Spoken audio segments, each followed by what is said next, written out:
Oke, hari ini kita akan sama-sama mengupas tuntas salah satu aset yang paling tua dan paling tahan banting di dunia, yaitu emas. Nah, kita mulai dari pertanyaan yang mungkin ada di benak banyak orang ya. Di tengah ramainya dunia saham dan hebohnya kripto, emas ini sebetulnya masih relevan nggak sih? Atau lu jangan-jangan cuma peninggalan masa lalu yang kilaunya udah mulai pudar? Untuk benar-benar paham soal emas, hal pertama yang harus kita lakukan adalah mengubah total cara kita memandangnya. Ini adalah kunci paling fundamental untuk membuka potensinya. Dan inilah poin paling krusial yang mengubah segalanya.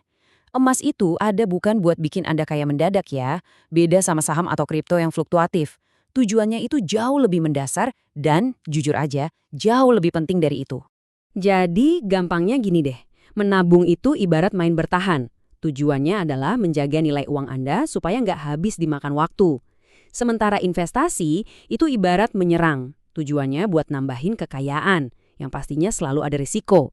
Keduanya sama-sama penting loh, tapi fungsinya beda banget. Coba deh bayangin kayak gini. Mungkin beberapa puluh tahun lalu, harga sebotol minuman soda itu cuma 500 perak. Sekarang bisa 5.000 rupiah. Itu kan naiknya 10 kali lipat. Sebenarnya bukan sodanya yang jadi makin berharga, tapi nilai uang kertas di dompet Anda yang terus menurun. Nah, fenomena inilah yang kita kenal sebagai inflasi. Coba pikirin deh, pernah nggak sih Anda dengar cerita ada orang bangkrut gara-gara beli emas? Kayaknya jarang banget ya. Ini nunjukin nilai sejati emas. Beda sama aset lain yang harganya bisa anjlok sampai nol, emas itu lebih kayak benteng buat melindungi kekayaan, bukan arena buat untung-untungan. Oke, anggaplah Anda sekarang sudah yakin mau menabung pakai emas. Pertanyaan selanjutnya adalah, gimana cara belinya yang paling pas? Pilihannya pada dasarnya ada dua, emas fisik atau emas digital. Ini nih pertanyaan praktis yang paling utama dan harus Anda jawab. Mau megang langsung logamnya di tangan, atau cukup lihat angka di layar ponsel Anda? Keputusan ini punya pengaruh besar loh keamanan dan cara Anda memiliki aset tersebut. Yuk, kita bedah satu-satu. Emas fisik itu artinya kepemilikannya mutlak. Kalau barang yang nggak ada di tangan Anda, ya itu bukan punya Anda. Enaknya, Anda bisa jual di mana aja, kapan aja, dan langsung dapat uang tunai. Di sisi lain, emas digital itu fleksibel banget. Anda bisa mulai nabung dengan modal sekecil apapun. Tapi, ada satu risiko gede yang perlu banget Anda pertimbangkan. Nah, ini dia resiko terbesar dari emas digital. Kepemilikan Anda itu pada dasarnya cuma sekedar catatan di server perusahaan.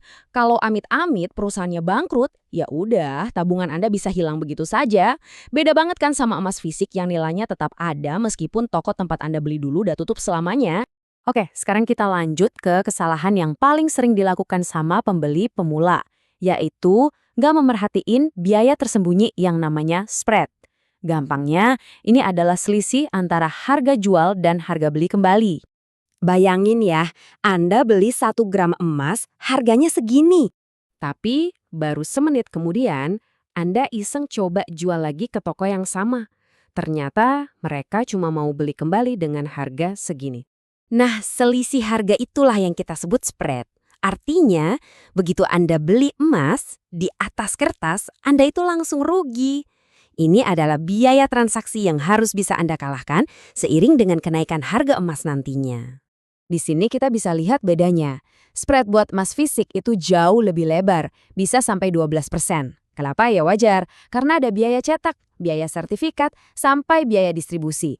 Sementara itu, emas digital spreadnya jauh lebih kecil, biasanya sekitar 3%, karena ya nggak ada biaya-biaya fisik tadi. Terus, gimana dong caranya kita bisa mengatasi spread ini dan benar-benar menjaga nilai kekayaan kita? Jawabannya cuma satu, yaitu waktu. Data sejarah ini udah ngomong semuanya. Kalau cuma disimpan setahun, harganya bisa naik turun gak jelas, bisa jadi masih rugi. Tapi coba lihat apa yang terjadi kalau kita sabar. Dalam 5 tahun, nilainya secara historis udah cukup buat ngalahin spread awal dan inflasi. Apalagi kalau kita lihat dalam 10-15 tahun terakhir, kenaikan rata-ratanya signifikan banget. Ini bukti nyata kekuatan emas sebagai penyimpan nilai jangka panjang. Jadi kuncinya adalah punya strategi yang jelas dan disiplin. Tentukan dulu tujuan Anda, misalnya buat dana pendidikan anak atau DP rumah. Nah, jual emasnya nanti kalau tujuannya itu sudah tercapai. Ingat ya, disiplin. Jangan gampang tergoda buat jual cuma karena harganya lagi naik dikit, karena itu justru akan merusak tujuan utama Anda menabung. Fokus sama tujuan akhir. Mari kita kembali lagi ke inti dari semua pembicaraan kita dan perubahan pola pikir yang paling penting soal emas. Pada akhirnya, emas itu ibarat sebuah jangkar. Dia bukan kapal pesiar yang bakal membawa Anda ke pulau harta karun. Tapi, dia adalah jangkar yang kokoh yang menjaga kapal finansial Anda supaya nggak hanyut terbawa badai inflasi. Pertanyaannya sekarang adalah, kekayaan Anda sudah punya jangkar belum?